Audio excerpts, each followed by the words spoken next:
As Erin churns up the coast, it is all hands on deck, especially for first responders. WFMY News 2's Manning Franks talked to Greensboro firefighters who are now on the Outer Banks helping with whatever's needed. One thing you can always say about North Carolina, we always take care of our own. Asheville Fire Department and West Buncombe Fire and, of course, Greensboro Fire Department right here are just a few of the counties providing needed assistance. One of the firefighters, Justin Parrish, has been to the Outer Banks on 2 other occasions during prior devastating storms. He said last time they came to the Outer Banks, they came to provide support for the local emergency services any way they could.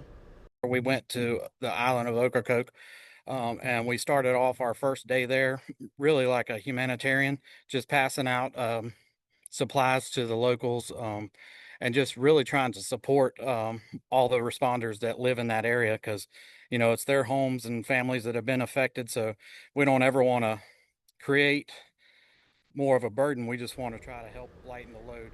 While down in Williamston, North Carolina, the Greensboro crew will be ready to go at a moment's notice whenever called upon.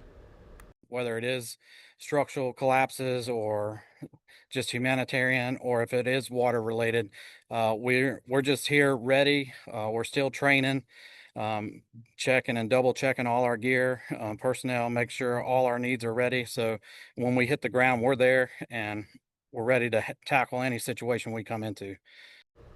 Greensboro Fire will be at the coast a maximum of 14 days unless otherwise stated. It all depends on what Hurricane Erin will ultimately bring to the North Carolina coast.